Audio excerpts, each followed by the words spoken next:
निश्चित रूप से संतुलन में तो दिक्कत है ही, दर्शाता है कि उनका संतुलन कहीं ना कहीं बिगड़ चुका है। और कुछ बीजेपी के बड़बोले और छुटभइये नेता हैं जो अपने आप को पता नहीं क्या समझते हैं, अपनी राजनीतिक हैसियत और औकात को भूल जाते हैं। अरे कौन है ये बीजेपी के छुटभइये और बड़बोले विधायक? क्या राजनीतिक औकात और हैसियत है इनकी? अरे ऐसे लोगों को ये लोग दल में रखते हैं जो राजनीतिक रूप से, मानसिक रूप से दिवालिया हो चुके हैं। उनकी कोई राजनीतिक हैसियत और औकात नहीं है ऐसे नेताओं की। नमस्कार, मेरा नाम आलोक है। आप लाइव स्ट्रीम देख रहे हैं। इस वक्त हमारे साथ मौजूद हैं जेडीयू के प्रवक्ता अभिषेक झा। एनडीए में सब कुछ ठीक चल रहा है ना? जो है सो आपके सामने है। जिस तरह की बयानबाजी की जा रही वो भी आपके सामने है। नहीं तो मुझे दिख रहा है कि ठीक नहीं चल रहा है। आपका परसेप्शन हो सकता है इस चीज को लेकर ऐसा। नहीं, जिस तरीके से अग्निपथ योजना को लेकर के आप लोग नसीहत दे रहे हैं बीजेपी को, बीजेपी कह रही है कि सब बात मालूम है, सब पब्लिक डोमेन में है, बीजेपी कार्यालय की सुरक्षा बढ़ा दी जाती है। उसके बाद कहता है कि आपके पुलिस के द्वारा टारगेट किया जा रहा है बीजेपी नेताओं को। एक बात को समझना बेहद आवश्यक है आलोक जी। अग्निपथ की स्कीम लाई जाती है केंद्र की सरकार की तरफ से, उसमें किसी घटक दल से कोई राय मशविरा तो होता नहीं है। यह स्कीम लाई जाती है और कहीं ना कहीं युवाओं, छात्रों के मन में इस पूरे मसले को लेकर असंतोष का भाव है। असंतोष के भाव को दूर किया जाना चाहिए। इस तरह से कोई भी स्कीम आपने देखा है कि इससे पहले भी केंद्र की सरकार की तरफ से विभिन्न मामलों में अन्य योजनाएं लाई गई हैं और फिर बैकफुट पड़ाकर उसको वापस भी लिया गया है। तो युवाओं को कॉन्फिडेंस में लेने की आवश्यकता, और यही बात हमारी पार्टी के वरिष्ठ नेताओं ने कही। अब आक्रोश युवाओं में है। आपके नेताओं ने तो कह दिया कि भाई उनका संतुलन जो है वो बिगड़ा हुआ है। निश्चित रूप से ना, नहीं, निश्चित रूप से संतुलन में तो दिक्कत है ही।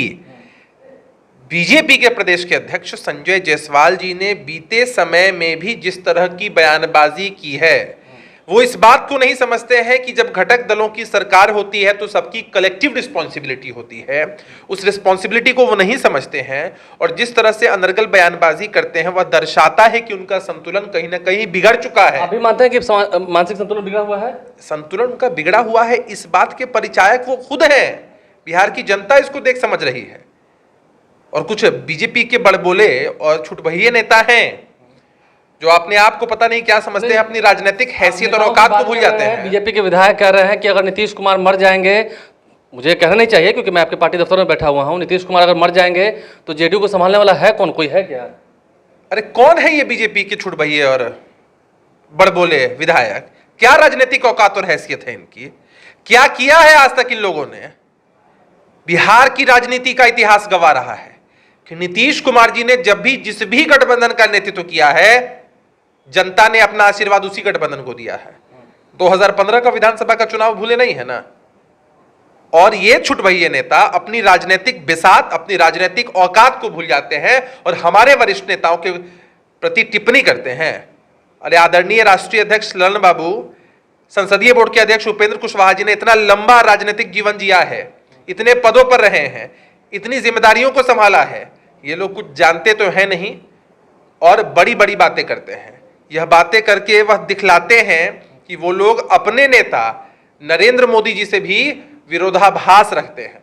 इसलिए हमने कहा है ना कि ऐसे कि बिहार में जो आग लग रही है उसके जिम्मेदार हैं ललन बाबू आपके और उपेंद्र कुशवाहा। सोचिए कैसे नेता हैं ये? वैसे ही नेता हैं जो इस तरह के बयान देते हैं जिसकी वजह से इनकी खुद की पार्टी की फजीहत होती है।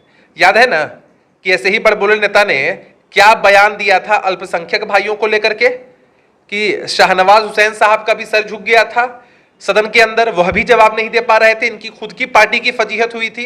अरे ऐसे लोगों को ये लोग दल में रखते हैं जो राजनीतिक रूप से, मानसिक रूप से दिवालिया हो चुके हैं। कह रहे हैं कि मेरी बड़ी पार्टी है, 77 सीटों वाले हैं, बिना मेरे समर्थन के चलेगा नहीं आपका सरकार। गठबंधन की सरकार सभी के समर्थन से चलती है। नहीं तो उनके समर्थन, वो बड़ी पार्टी में कहा है ना, एक लाइन में मैंने कहा है, चेहरा नीतीश कुमार जी हैं।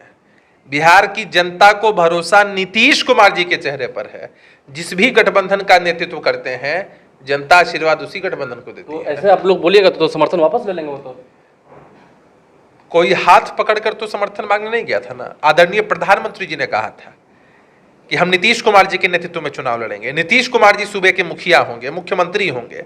और तब जब ऐसी बातें वो लोग करते हैं, इसका सीधा मतलब है कि वो विरोधाभास रखते हैं अपने सर्वमान्य नेता आदरणीय प्रधानमंत्री जी से। अपने नेता नरेंद्र मोदी जी की भावना, इच्छा के खिलाफ हैं ये लोग। यह दर्शाता है। अंतिम सवाल, जिस तरीके से जेडीयू के बड़े नेताओं के खिलाफ बयान आ रहे हैं बीजेपी नेताओं के, क्या आगे ऐसा ही अगर जारी रहता है तो आप लोग बर्दाश्त करेंगे? किसी कीमत पर बर्दाश्त नहीं करेंगे। ऐसे बड़बोले, ऐसे छुटभइये, ऐसे नेताओं के बयानों को हम बर्दाश्त नहीं करेंगे जिनकी राजनीतिक औकात और बिसात नहीं है, जो अनर्गल बात करने के लिए जाने जाते हैं, जो अनाप शनाप बकते ही इसलिए है ताकि मीडिया उन खबरों को चलाए, लोग देखें। जिन लोगों की अपनी कोई राजनीतिक हैसियत और वजूद नहीं है, वो हमारे राष्ट्रीय नेताओं के खिलाफ बोलेंगे, हमारे राष्ट्रीय अध्यक्ष के खिलाफ बोलेंगे, संसदीय बोर्ड के अध्यक्ष के खिलाफ बोलेंगे। उनकी कोई राजनीतिक हैसियत और औकात नहीं है ऐसे नेताओं की। देखिए, जेडीयू के प्रवक्ता अभिषेक झा बीजेपी नेताओं पर क्या कुछ कह रहे हैं आपने सुना है। अब देखना यह है कि इतना कुछ सुनने के बाद भी बीजेपी क्या खामोश रहती है, बीजेपी क्या चुप रहती है, ये देखना होगा। संजय जायसवाल को जेडीयू के राष्ट्रीय अध्यक्ष ललन सिंह ने पागल तक कह दिया है, ये कह दिया है कि मानसिक संतुलन उनका बिगड़ा हुआ है। जेडीयू उन बातों को दोहरा भी रही है। हमारे चैनल को सब्सक्राइब कर लें, साथ साथ फेसबुक पेज भी लाइक करें। धन्यवाद।